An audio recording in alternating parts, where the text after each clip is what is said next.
Well, good morning, lovely ladies and gentlemen. Steve Collins coming to you from gorgeous San Antonio, Texas, the second most powerful, passionate, and purposeful coach and speaker in the world. Hope you guys are excited about this gift of a day you have been given on God's green earth. I would like to address, as I do always, taboo subjects and things that make you go, We all know the world is full of quotes and rhetoric, and quotes and rhetoric, quotes and rhetoric. Many of the quotes are true, many of them are not. So today we're going to have a fantastic conversation around a statement that people hear often when they're attempting to encourage other people who are stressed out during a waiting season, when they are waiting on a dream to come past, or they are waiting for a relationship to appear, or waiting for something to change in their life, or waiting for something significant to happen, or working and grinding and not seeing results and putting in the time and effort and energy and not experiencing what is available or possible to them. Many times people with a sincere and genuine heart will make a statement without having any biblical, scriptural, or theological backing, because it placates, in their minds, the person with encouragement. Yet, you want to make sure that what you're saying is correct. So what is the subject this morning? God is not always on time. You know how it is. I mean, nobody's trying to be ugly when they say that. You know, someone's stressing, they're waiting, they're hurting, they're suffering, they're in a challenging season of their life, and someone will come to comfort them by saying, well, honey, God is always on time. God's always on time. It's going to be okay because God's always on time. Well, sugar pie, honey plum, no, he ain't. And let me explain, as Ricky Ricardo would say. Lucy, you got some splaining to do. I'm about to explain it to y'all so nobody gets mad at me, so no saints get their halos cattywampus on me this morning, okay? God is not always on time. Let me give you some stories, a couple of quick ones just to back that up very simply. Anybody ever heard of a guy named Lazarus? A lot of people have heard of this guy named Lazarus. Who was he? I don't know, Steve. I don't read the Bible. What was this Lazarus thing? Well, there was this dude that was friends with Jesus. He had a couple of sisters that were also friends with Jesus. And Jesus was supposed to go see him because he was really sick. And he died. And Jesus came 3 days too late. You see, he died 3 days earlier. And so he came 3 days late. He was not on time. Jesus was walking to one town one day, and there was a widow who had her only surviving child, a son, who obviously in those times took care of their mother, who especially was a widow, dead and dying at a funeral.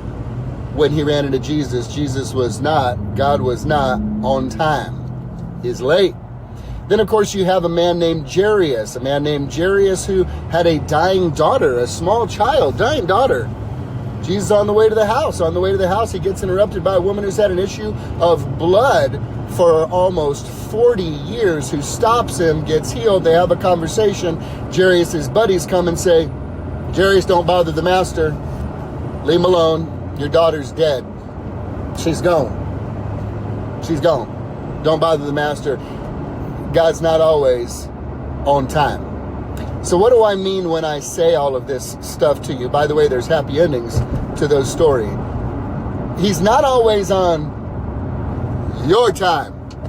Woohoo! Sorry about that. I just had to shout for a minute. He's not always on your time.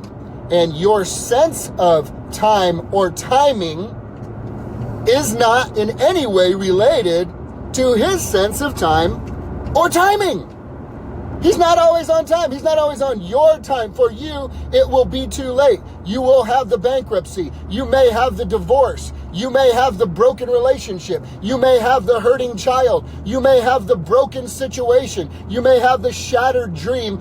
He's late for your time.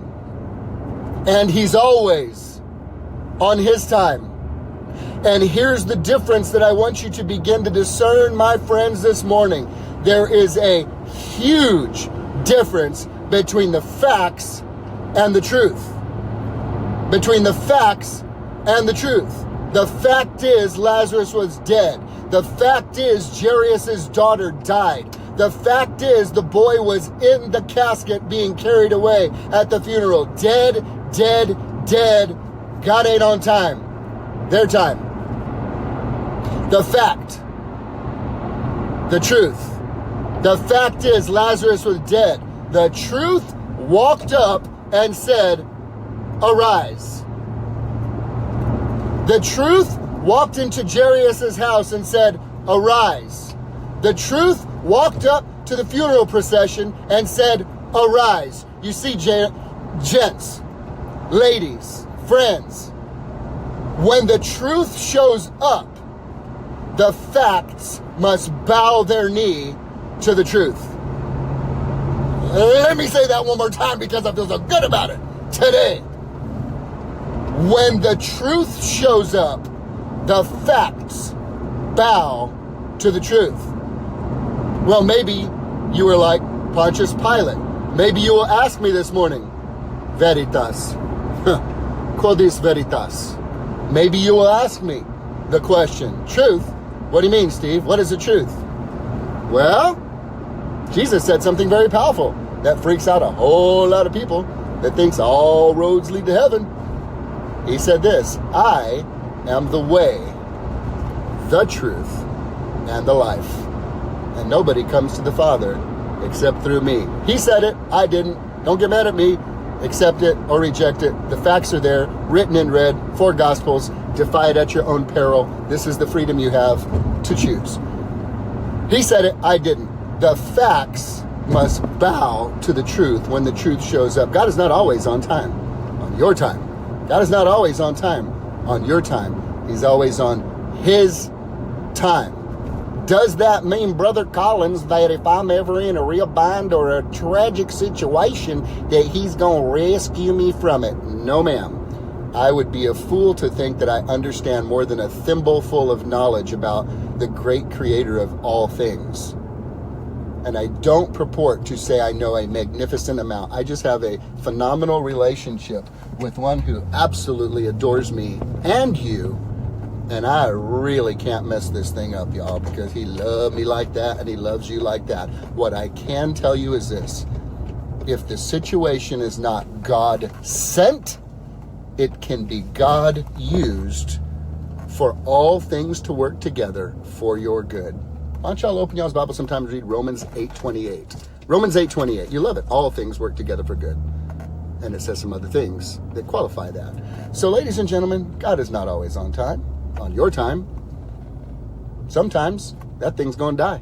Sometimes it's going to be gone. Sometimes it's going to disappear.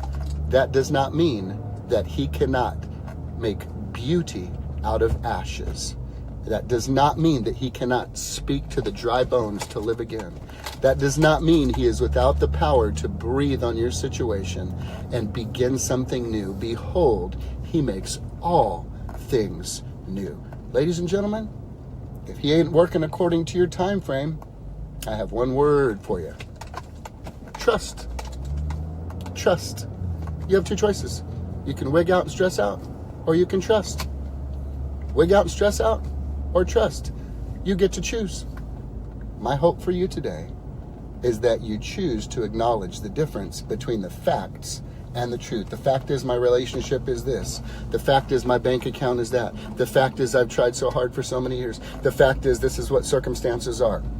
I feel you. I truly do. I feel you. Remember, my journey began committed to the Texas State Hospital, a dead and dying suicidal bipolar manic depressive freak whose life was over. When I say behold, He can make all things new, ladies and gentlemen, 29 years later, I'm not trying to be funny. I'm telling you straight up, hold fast, hold tight, hold on, and trust. Have a great day, guys.